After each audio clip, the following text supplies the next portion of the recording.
100% Dragon, le podcast dédié aux Drax catalans de Perpignan, produit par la rédaction du journal L'Indépendant.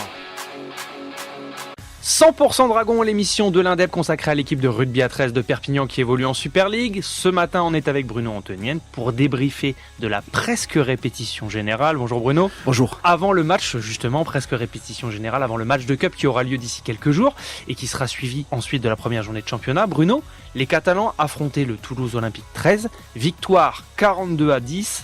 Que faut-il retenir du match ? Pas mal de choses. Disons que pour nous, de l'extérieur, c'est toujours difficile de savoir quoi retenir de ce rendez-vous, d'un match de préparation.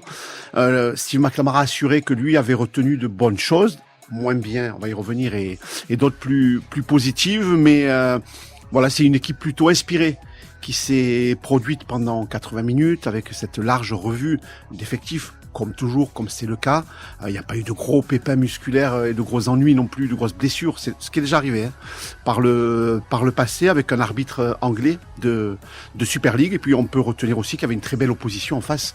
Donc ce rendez-vous a vraiment valeur de référence. C'est une équipe de Toulouse prête physiquement à aborder son difficile championnat qui est le Championship. Ils recevront Widnes d'entrée candidat au titre. Toulouse joue la montée. Donc il y avait vraiment un gros rival face à cette équipe des Dragons, donc il y a pas mal de choses à retenir. Dans ton compte rendu du match, tu disais que les Catalans marquaient 3 essais en 6 minutes, que c'était une belle réaction. Moi, ce que je me posais comme question, est-ce qu'il ne faut pas plus retenir que les Dragons ont été cueillis à froid par Toulouse, qui a quand même marqué à la 10e et à la 13e, pour mener au score? Est-ce que c'était pas du coup la stupeur dans le stade un peu ? Pas la stupeur, mais un peu d'agacement. Le premier quart d'heure a été catastrophique pour les Dragons. Ils n'ont pas eu de ballon. À chaque fois qu'ils avaient le ballon, ils le faisaient tomber. Il y avait un écran, un tenue mal joué, un ballon rendu au contact. Ils ont passé 15 minutes à défendre. Forcément, ils ont craqué à 2 reprises et pris ces 2 essais. Mais on sentait que, disons, on s'impatientait du moment où les Dragons allaient remettre enfin la main sur le ballon. Et dès que ça a été fait, rapidement, ils ont marqué.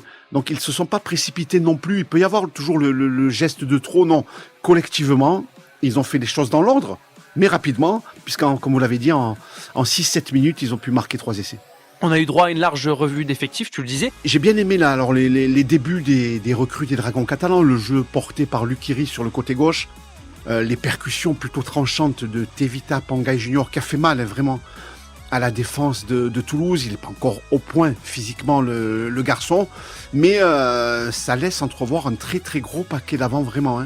Du côté des Dragons catalans, il y a beaucoup d'options et de possibilités derrière, puisque Théophage et César Rouget n'ont pas joué beaucoup, ils ont joué que 30 minutes chacun.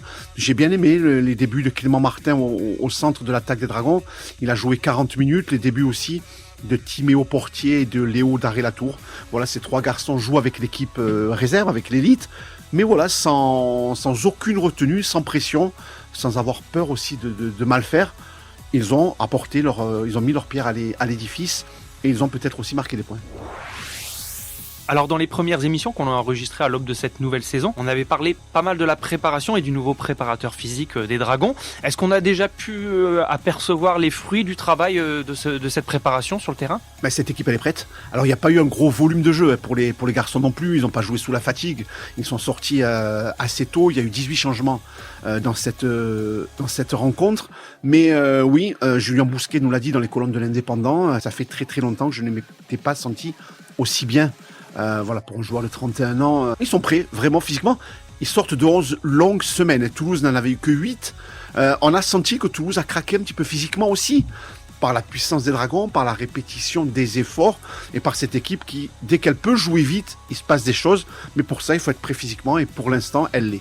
Alors 42-10, maintenant le programme, est-ce que tu peux nous dire un petit peu ce qui attend les Dragons, parce que ça s'accélère là? Exactement, alors le prochain rendez-vous, c'est un déplacement, alors ça sera de la Challenge Cup face à une équipe de Championship qui est celle de Halifax, comme la saison dernière, dans le cadre des 16e de finale de la Challenge Cup. Samedi, le match est programmé à midi heure anglaise, c'est-à-dire à 13h en France. Les Dragons ont avancé le match à samedi, il devait initialement être disputé dimanche. Ils ont demandé à jouer samedi pour pouvoir rentrer dans la nuit, gagner un jour de récupération.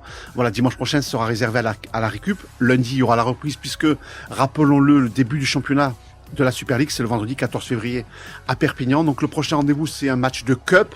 Je pense pas que Steve McNamara aligne vraiment, c'est entre guillemets son équipe type.